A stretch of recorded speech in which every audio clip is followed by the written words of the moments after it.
2024 के नतीजों के बाद से ही बीजेपी में टेंशन थी, तो दूसरी तरफ कांग्रेस और एसपी में उत्साह बढ़ा दिखा। अब लंबे मंथन और हार की समीक्षा के बाद सीएम योगी आदित्यनाथ एक्शन में हैं। उपचुनाव की 10 सीटों के लिए एक बार फिर से उत्तर प्रदेश में राहुल अखिलेश की जोड़ी के सामने CM Yogi Adityanath front foot पर खेलते हुए नजर आ रहे हैं। सीएम योगी ने 16 मंत्रियों की टीम बनाकर उपचुनाव की तैयारियों पर काम करना शुरू कर दिया है, तो वहीं सीएम योगी एक एक कर सभी मंडलों की समीक्षा भी कर रहे हैं। कल बरेली, आज मेरठ के विधायकों और सांसदों को सीएम योगी ने जीत का मंत्र दिया। सीएम योगी ने कमियों से सीखने और जनता से जुड़ने के मंत्र के साथ साथ अधिकारियों से तालमेल करके जनता की समस्याओं को दूर करने के लिए कहा। तो अब उपचुनाव की लड़ाई में राहुल अखिलेश के सामने फ्रंट फुट पर सीएम योगी हैं। आज इसी मुद्दे पर करेंगे महाबहस, लेकिन सबसे पहले आपको एक रिपोर्ट दिखाते हैं।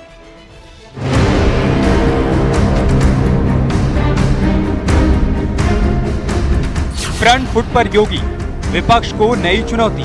जो भारत को तीसरी अर्थव्यवस्था बनाने का भी सपना है, उसको भी निकट भविष्य में पूरा करेगा। 10 सीटों की परीक्षा, योगी ने शुरू की समीक्षा।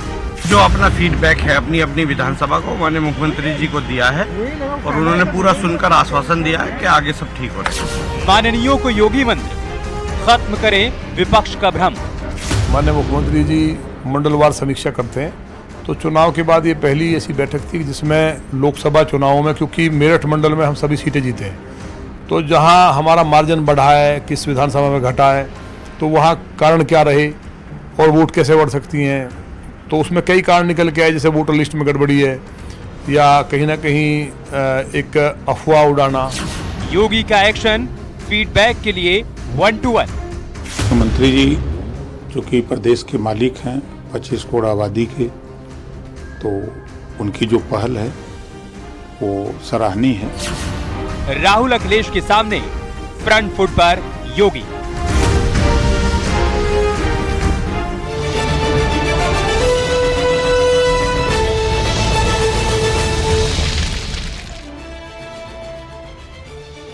और चर्चा की शुरुआत करें उससे पहले मेहमानों से आपका परिचय करवा देते हैं। आनंद दुबे जी हमारे साथ जुड़ चुके हैं, प्रवक्ता हैं भारतीय जनता पार्टी के।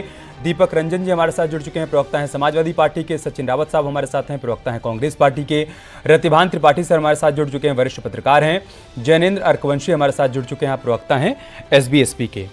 आनंद दुबे जी, मैं शुरुआत आपसे ही कर रहा हूं। अभी 10 सीटों पर उपचुनाव का ऐलान हुआ नहीं, संगठन सक्रिय हुआ नहीं, लेकिन सरकार सक्रिय हो गई है, सरकार के मुखिया सक्रिय हो गए हैं। इस प्रोएक्टिव अप्रोच का कारण क्या है?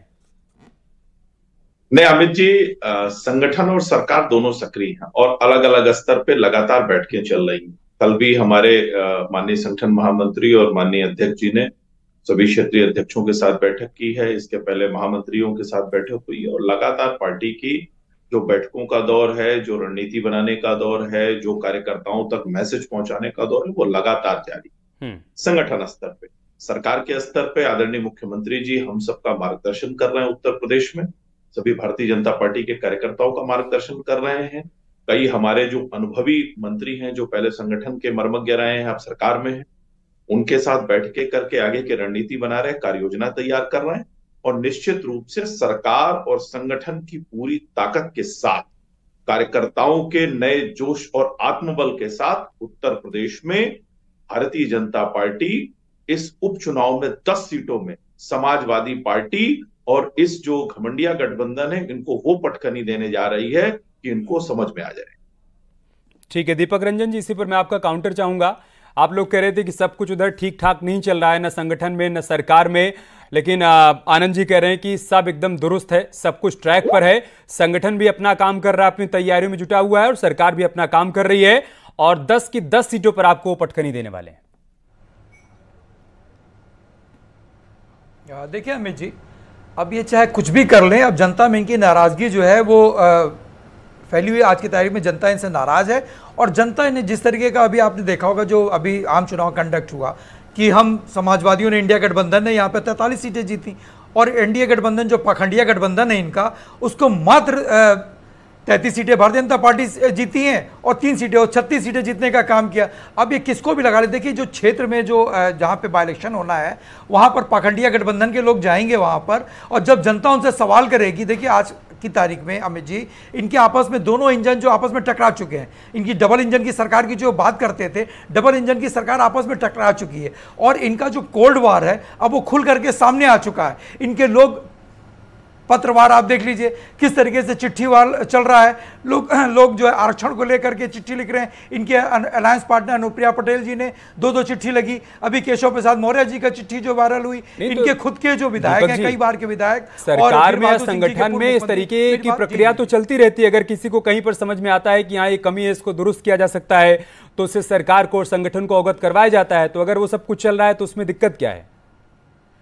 देखिए अमित जी, अब वो चीज़ें दुरुस्त होने वाली नहीं है। नाराजगी जो है आज उत्तर प्रदेश की जनता में नाराजगी व्याप्त है भारतीय जनता पार्टी के खिलाफ, इनकी एनडीए के खिलाफ, इनके सरकार के खिलाफ। आप बता दिए 7.5 साल 8 साल से इन्होंने जनता को क्या दिया, जिसका परिणाम अभी जो लोकसभा का आम चुनाव कंडक्ट हुआ उसमें उत्तर प्रदेश की देवतुल्य जनता ने दिखा दिया इनको। और ये हम नहीं कह रहे, अभी तक तो हम कहते थे कि हम उत्तर प्रदेश की सरकार के हालात बयां करते थे, अब तो इनके खुद के लोग कह रहे हैं। इनके जो कई बार के विधायक और चीफ मिनिस्टर के पुत्र श्री फतेह बहादुर जी जो है वो अपने जान माल के खतरे की बात कर रहे हैं। तो जब विधायक सुरक्षित नहीं, वो खुद कह रहे हैं कि हमने मुख्यमंत्री जी को 11 दिन पहले हमने शिकायत की, हमने शिकायती पत्र लिखा, हमने कप्तान महोदय को मैंने पत्र लिखा, लेकिन मेरी जान माल को खतरा अभी भी बना हुआ है। तो जब 7 बार का इतना पुराना विधायक जो है इनकी सरकार में सुरक्षित नहीं है, तो आम लोगों का क्या है?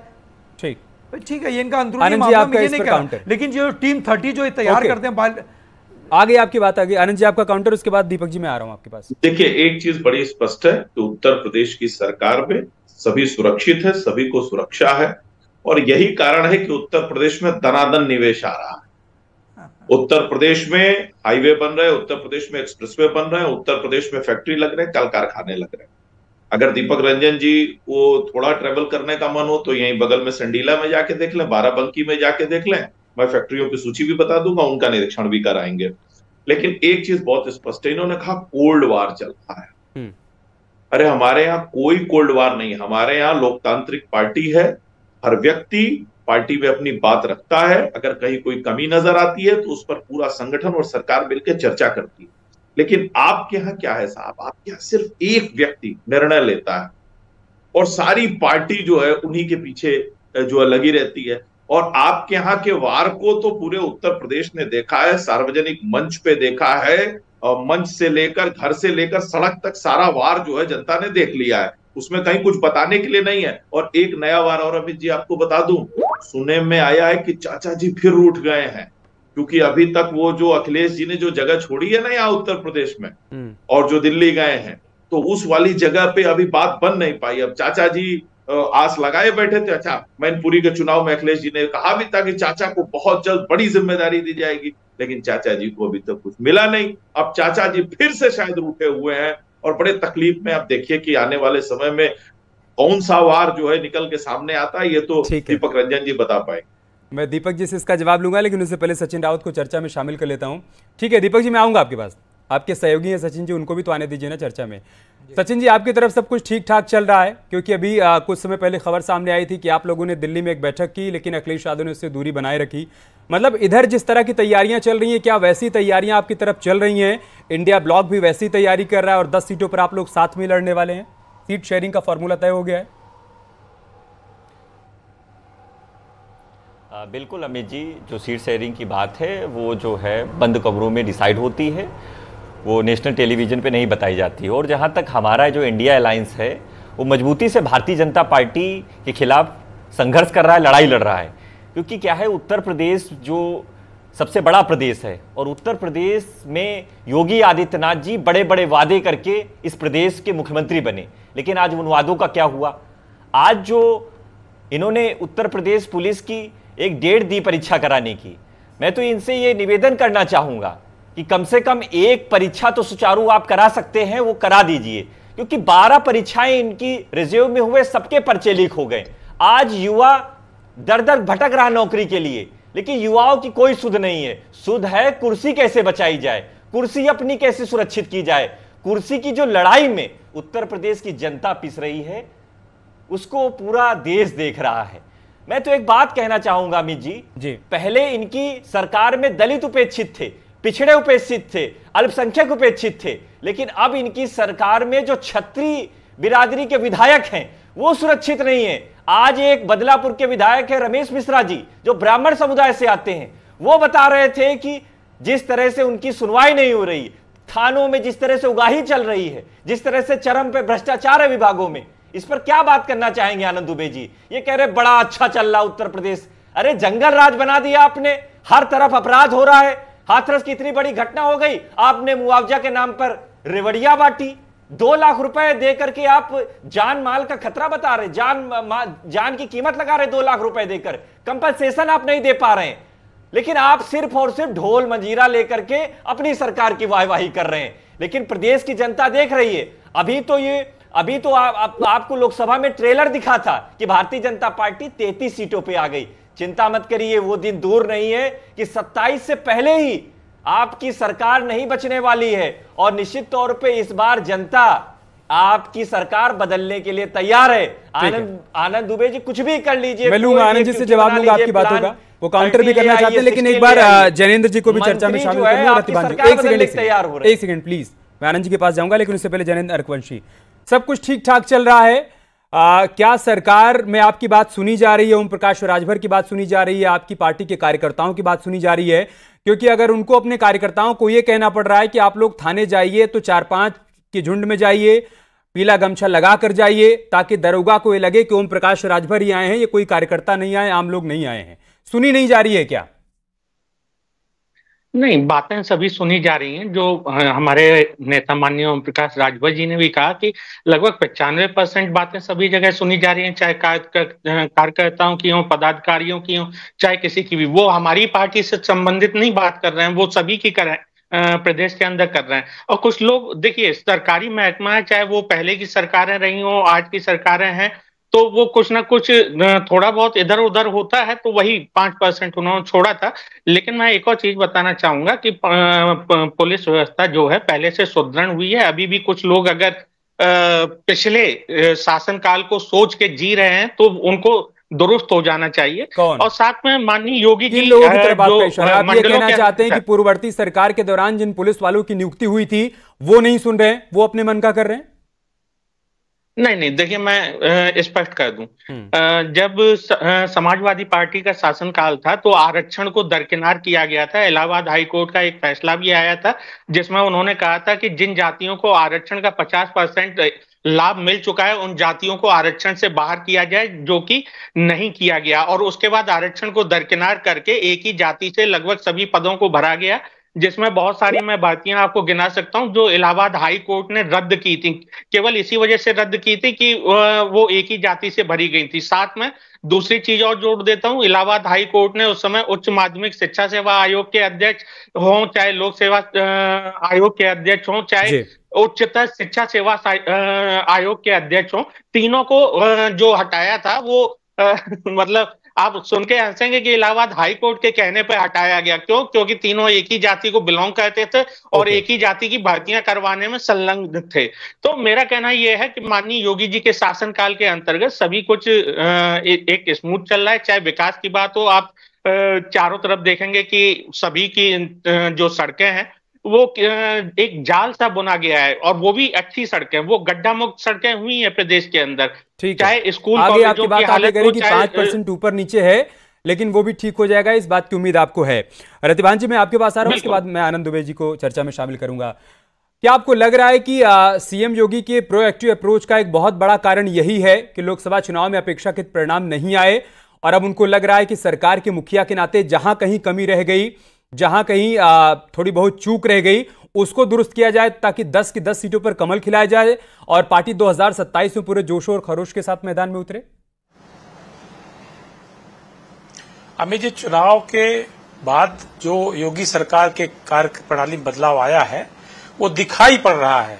ये होता है कि जब सरकार लंबे समय तक रहती है तो उसके कार्य प्रणाली बहुत कई बार धीमी पड़ जाया करती है, परिस्थितियां होती हैं।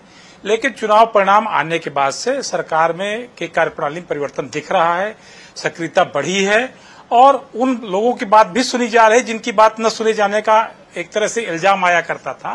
वो विधायकों से बैठा बैठा के बात कर रहे हैं, उनकी समस्याएं पूछ रहे हैं, और मेरा ये मानना है कि ये सारी गतिविधियां न केवल चुनाव के लिए, बाकी उपचुनाव के लिए, बल्कि भविष्य के उपचुनाव के लिए भी स्थितियां बनाई जा रही हैं। अब ये परिणाम क्या होगा उपचुनाव का, ये तो वक्त बताएगा, लेकिन जो सरकार किल काटे बैठा रही है उसमें उपचुनाव प्राथमिकता पर है। और मुझे ये लगता है कि इस उपचुनाव में सरकार और संगठन दोनों के लिए बड़ी चुनौती है ये चुनाव, और उसका परिणाम क्या होगा ये वक्त बताएगा, लेकिन चुनौती के तौर पर लिया जा रहा है। और अखिलेश यादव या कांग्रेस की ओर से भी, समाजवादी पार्टी और कांग्रेस की ओर से भी रणनीतियां बनाई जा रही हैं, साझे की रणनीति बनाई जा रही है। तो दोनों पक्ष इस बार मजबूती चुनाव लड़ेंगे, परिणाम क्या होगा ये वक्त बताएगा। ठीक है, आनंद जी आप काउंटर करना चाहते थे दीपक जी और उनकी सचिन जी की बात का, वो भी काउंटर करिएगा, लेकिन साथ ही साथ मैं एक सवाल भी ऐड कर दूं। 2022 के विधानसभा चुनाव में भी आप लोग जीते, फिर से सत्ता में आए, 37 बरस बाद एक रिकॉर्ड भी बना कि कोई सरकार रिपीट कर गई, लेकिन सीटें आपकी कम हुई थी 2017 के मुकाबले। और तब भी आरोप लगा था आपके विधायकों की तरफ से, तमाम नेताओं की तरफ से, कि अधिकारी सुनते नहीं हैं। क्या तब उस पेज को दुरुस्त नहीं किया गया जिसे अब दुरुस्त किया जा रहा है, जिस तरीके का संवाद अब स्थापित किया जा रहा है?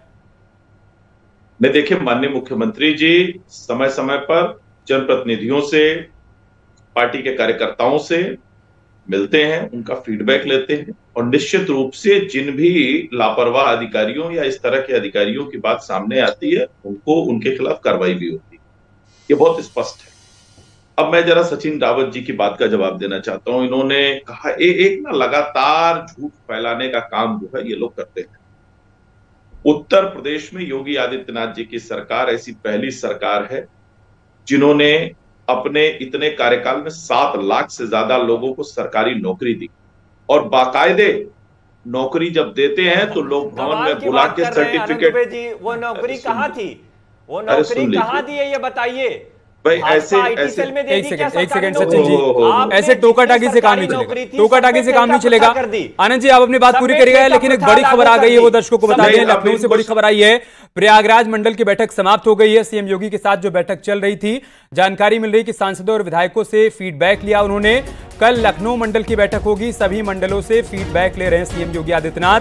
कहां पर क्या कमी रह गई, क्या वाकई में अधिकारी जनप्रतिनिधियों की नहीं सुन रहे हैं, क्या अधिकारी मनमानी कर रहे हैं, या फिर जनप्रतिनिधि जनता के साथ संवाद नहीं स्थापित कर पा रहे हैं, सरकार की बातों को जनता तक पहुंचा नहीं पा रहे हैं। इन तमाम बातों को लेकर उनकी तरफ से फीडबैक लिया जा रहा है। सचिन जी आपसे अनुरोध है, टोका टाकी मत करिएगा। जब एक बार आनंद जी की बात पूरी हो जाए उसके बाद आप काउंटर करिएगा। आनंद जी, मैं बीच में बोल नहीं रहा हूं, इसलिए सचिन जी को बोलिए अपनी पारी का इंतजार करें और जवाब देंगे जब बोलूंगा तो। अभी कुछ दिनों पहले आपने देखा, हमने लेखपाल की जो नियुक्ति हुई उनको पत्र बांटने का काम किया।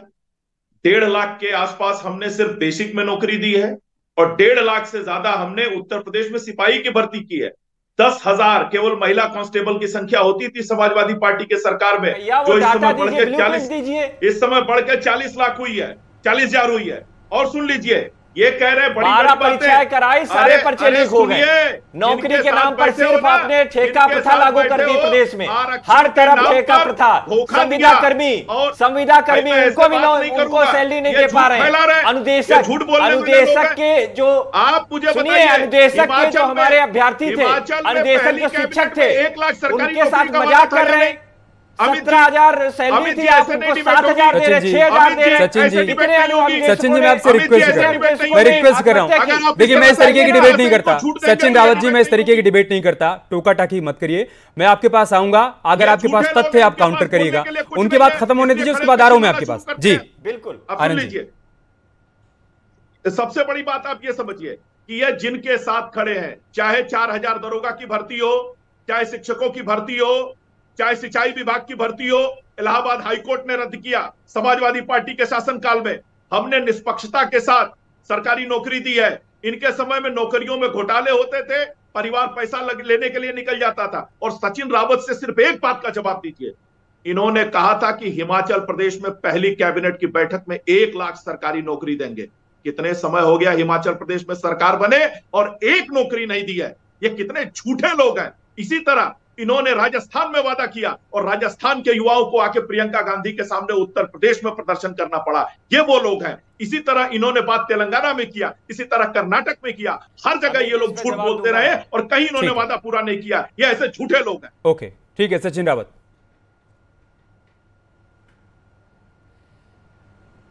देखिए अमित जी, मैं स्पष्ट करना चाहूंगा कि प्रधान हिमाचल पे जवाब दीजिए, जब प्रधान हिमाचल पे जवाब दीजिए, 2014 हिमाचल पे जवाब दीजिए भैया, मैं उस पे भी आ रहा हूं, सरकारी आ रहा नौकरी हूं, परेशान मत होइए, व्याकुल मत होइए, जवाब दीजिए भैया। मैं उस पे भी दूर दे रहा हूं, मैं तो दे रहा हूं, आप कम से कम सुनिए तो। हिमाचल पे जवाब 1 लाख, मैं भैया उस पर जवाब दे रहा हूं, ठीक है आनंद जी, सुन लीजिए, लेकिन आप नहीं सुनेंगे। भारतीय जनता पार्टी आपका सवाल नहीं चाहती। आनंद जी, आपका सवाल आ गया, अब उनका जवाब सुनिए। दीपक रावत। अमित जी, प्रधानमंत्री जी चुनावी कैंपेन में कह रहे थे मुझे प्रधानमंत्री बनाओ, 2 करोड़ नौकरी देंगे। आज तो दूंगा। 10 साल की सरकार हो गई, अब तो 11वां साल चल रहा है। 20 करोड़ रोजगार होते, रोजगार कहां गए? रोजगार गए कहां, ये बताइए। आप जवाब नहीं दे पाएंगे। क्या इसीलिए आपने राजस्थान में, तेलंगाना में, हिमाचल में नहीं दिया? 17,000 मानदेय था। सचिन जी, क्या आप इसको ऐसे जस्टिफाई करना चाहते हैं क्या? पहले मेरी कि उन्होंने जो कहा था हमने भी ऐसे कहा? नहीं, कोई जस्टिफाई की बात नहीं है। मैं इसका जवाब ये देना चाहूंगा कि उत्तर प्रदेश के हमारे अभ्यर्थी हैं, उनकी बात होनी चाहिए। उत्तर प्रदेश में जो निदेशक शिक्षक है, उनका मानदेय 17,000 होना चाहिए, लेकिन मानदेय आप 6,000 दे रहे। उसमें आपने ठेका प्रथा लागू कर दी। हिमाचल में 1 लाख आप जवाब दीजिए। अनुदेशक के कितने हमारे शिक्षक है जिन्होंने आत्महत्या कर लिया आपकी सरकार में, उस पर आप जवाब नहीं दे पा रहे। रोजगार के लिए युवा तरस रहा है, पुलिस भर्ती का परीक्षा नहीं करा पा रहे, सारे पर्चे लीक हो गए, 12 परीक्षा कराई, सारे पर्चे लीक हो गए, उस पर आप जवाब नहीं दे पा रहे। सिर्फ और सिर्फ हिमाचल चले जाओ, तेलंगाना चले जाओ। अरे भैया, उत्तर प्रदेश के चैनल पे है, उत्तर प्रदेश की बात करेंगे, उत्तर प्रदेश के युवाओं की बात करेंगे, उत्तर प्रदेश के युवाओं की आवाज बनेगी कांग्रेस। आप लोग तरीके बरगलाना नहीं है, हम लोग उत्तर प्रदेश के युवाओं की आवाज बनेंगे। और मैं आपको कह सकता हूं आनंद जी, आप अपने दिल पे हाथ रखिए और कहिए कि उत्तर प्रदेश के युवाओं को आपने धोखा दिया है। उत्तर प्रदेश के युवाओं को योगी आदित्यनाथ की सरकार ने धोखा दिया है, आप लोगों ने धोखा दिया है। उस पे शर्म आनी चाहिए। आप बात नहीं कर रहे। बात का जवाब उत्तर प्रदेश के भविष्य की कोई चिंता नहीं, हिमाचल चले जाओ। सचिन रावत, आपने जवाब नहीं दिया। ठीक है, ओके, मैं दीपक जी को चर्चा में ला रहा हूँ। दीपक जी, ओके, सचिन जी और आनंद जी, मैं आप दोनों से अनुरोध कर रहा हूँ। ऐसे तो समय खत्म हो जाएगा ना, किसी की बात नहीं आ पाएगी। मैं आप दोनों से अनुरोध कर रहा हूँ, प्लीज होल्ड कर जाइए, प्लीज। हिमाचल देश में नहीं है क्या? दीपक रंजन जी, देश में नहीं है क्या? क्या आप लोगों की तरफ से जो भ्रम फैलाया गया संविधान को लेकर, आरक्षण को लेकर, उसको दूर करने की कोशिश सरकार की तरफ से और संगठन की तरफ से की जा रही है, इसको लेकर अब आपको लग रहा है कि आप एक्सपोज हो जाएंगे? क्योंकि लगातार सीएम योगी आदित्यनाथ की तरफ से बात कही जा रही है, मंत्रियों से, प्रतिनिधियों से, कार्यकर्ताओं से, नेताओं से, कि आप जनता के बीच में जाइए और जाकर बताइए कि लोकसभा चुनाव के दौरान कैसे विपक्ष की तरफ से भ्रम फैलाया गया संविधान को लेकर, आरक्षण को लेकर। देखिए अमित जी, अभी भारतीय जनता पार्टी के प्रवक्ता जो इंडिया ब्लॉक को झूठ की पता नहीं क्या बात बता रहे थे, जबकि हकीकत तो यह है कि भारतीय जनता पार्टी ने झूठ बोलने का पेटेंट करा रखा है और इनको तकलीफ हो रही है कि झूठ तो हम बोलते हैं, ये कैसे झूठ की बात कर रहे थे। कि अभी हमारे आनंद दुबे जी जो है हमारे परिवार की चिंता कर रहे थे। हमारा परिवार पूरी तरीके से एकजुट और एकजुट है। आप अपने पार्टी और प्रदेश की चिंता करो, प्रदेश के लोगों की चिंता करो। अभी ये बात करते बाराबंकी कारखाने की, कहां पर बाराबंकी में कारखाना आप लगाया? अगर आपने बाराबंकी का विकास किया होता, निर्माण किया होता, तो बाराबंकी की जनता ने भी हालिया एक, अरे तो जनता ने क्यों जवाब दे दिया? बाराबंकी जनता ने क्यों नहीं समझा पाए बाराबंकी की जनता को? नहीं तो क्यों जवाब दे दिया? ये तो कोई क्यों जवाब दे दिया? 2017 में आप कह रहे थे ना काम बोलता है। दीपक जी, दीपक एक सेकंड, आप अपनी बात करिएगा, लेकिन अगर आप ये कह रहे हैं तो फिर 2017 में आप भी तो कह रहे थे ना काम बोलता है, फिर जनता ने आपको नकार दिया। क्या आपने काम नहीं किया था यूपी में? कहां बता रहे हैं? ये चले मेरे, अरे मेरे भाई ये चले ना मेरे साथ अमित भाई। कल बाराबंकी कितनी दूर है? कल समझे नहीं आप? चले मेरे साथ। मैं कह रहा हूं कि अगर काम ही एक आधार होता, जीत का पैमाना काम ही होता, तो आप भी तो 2017 में कह रहे थे ना काम बोलता है, फिर आप क्या यार भाई? चुनाव में तमाम तरह के समीकरण होते हैं, जातिगत समीकरण होते हैं। आपका समीकरण फिर बैठ गया, आप जीत गए। हम आपको मेट्रो दिखा सकते हैं, हम समाजवादी पार्टी के विकास, एक सेकंड जैन जी, झूठ बोल रहे हैं, झूठे आनंद दुबे जी, झूठी पार्टी के झूठे प्रवक्ता चला रहे हैं भाई, झूठी पार्टी के झूठे प्रवक्ता कहां बाराबंकी में? झूठे पार्टी के झूठे प्रवक्ता आनंद जी, आप प्रदेश संभाल नहीं रहा, अपने लोगों को संभाल नहीं रहा। जैन जी क्या कहना चाहते हैं? कहां कौन सी फैक्ट्री खोल? झूठ की आपको जैसे ब्रिटानिया की फैक्ट्री नहीं देखनी तो प्रधानमंत्री आपकी ने आंखों का दरभंगा दोष में जो है एम्स चालू करा दिया। ठीक है जैनिन जी अपनी बात प्लीज मैं आप लोगों से रिक्वेस्ट कर रहा हूँ, आखिरी के 2 मिनट ऐसे समय समाप्त हो जाएगा, कुछ भी नहीं आ पाएगा। जैनिन जी झूठे पार्टी के आ रहा हूँ, दीपक सचिन जी आ रहा हूँ। सिर्फ झूठ इलाज कराइए, आंखों का इलाज कराइए तो विकास दिख जाएगा। जी जैनिन जी अपनी बात पूरी करिए आप। देश के प्रधानमंत्री दरभंगा में एम्स चालू हो गया, कहा था नहीं कहा था, इस पर जवाब दे अरे भैया सुन तो लो, अरे झूठे सुन तो लो, मैं बता रहा हूँ ना। दीपक जी कौन सच्चा है कौन झूठा है वो जनता अच्छी तरीके से जानती है, अब यहाँ समय किल करने का कोई मतलब नहीं है। जैनिन जी देखिए हमारे कांग्रेस के भाई ने जो झूठ फैलाया कि अन्वेषकों की जो आय है, जो सैलरी है वो 7,000 है, 7,000 से लास्ट ईयर मुख्यमंत्री जी ने 9,000 कर दी। दूसरी चीज मैं बताना चाहूंगा कि जो पिछला शासन काल था समाजवादी पार्टी का, उसमें केवल 2,05,000 सरकारी नौकरियां दी गई थी, जबकि महाराज जी माननीय योगी आदित्यनाथ जी के शासन काल में लगभग 6.5 लाख नौकरियां दी गई हैं और 60,244 पदों पे पुलिस कांस्टेबल की भर्ती निकली है अभी ताजा। उसके अलावा मैं एक और बात बताना चाहूंगा कि समाजवादी पार्टी के शासनकाल में दिल्ली, मुंबई और दुबई में 3 जो इन्वेस्टर समिट हुई थी, तीनों इन्वेस्टर समिट मिला के 1,07,000 के एमओयू साइन हुए। फिर भी आप उनके साथ चले गए थे गठबंधन करने के लिए 2022 में। रतिबान जी ओके सर, ओके रतिबान जी आपको लग रहा है आदित्यनाथ जी के समय में जो दिखा दिया ठीक है, अब ये जब उपचुनाव के लिए प्रचार करेगा उसमें सारी बातें गिनाएगा। रतिबान जी आपको लग रहा है कि जो प्रोएक्टिव अप्रोच दिखाई जा रही है सीएम योगी आदित्यनाथ की तरफ से, जनता के बीच जो भ्रम फैलाया गया था, जैसा बीजेपी कह रही है कि आरक्षण को लेकर, संविधान को लेकर भ्रम फैलाया गया था, आपको लग रहा है कि इस प्रोएक्टिव अप्रोच से बीजेपी उसको डाइल्यूट कर पाएगी, उसे खत्म कर पाएगी उस भ्रम को? रतिबान सर अब ये भारतीय जनता पार्टी को उसी समय खंडन करना चाहिए था, उस समय भ्रम तोड़ना चाहिए था। संविधान में और आरक्षण को लेकर ये वास्तविक रूप से भ्रम फैलाया ही गया था, उसको उस समय तोड़ना चाहिए, तो नहीं तोड़ पाए। अब आगे कितना कर पाएंगे, चूंकि उपचुनाव के लिए समय बहुत कम है। हाँ, मुझे ये लगता है कि अगर ये लोग लगातार प्रयास करेंगे तो जल्दी दूर भी कर सकते हैं, क्योंकि वो भ्रम ही था, इसमें कोई दुरा नहीं। अब रही बात चुनाव जीतने की, तो जो उपचुनाव होता है वो सत्ता का चुनाव होता है, वो संगठन और सत्ता मिलकर लड़ते हैं, लेकिन सत्ता ही प्रायः जीता करती है, दूसरी पार्टियां प्रायः हवा हो जाया करती हैं। अगर ऐसा माहौल बना तो समझिए कि भारतीय जनता पार्टी, मान लिया जाए कि भारतीय जनता पार्टी ने भ्रम तोड़ दिया। अगर ऐसा नहीं होता है तो फिर आगे का परिणाम दिखाई पड़ेगा।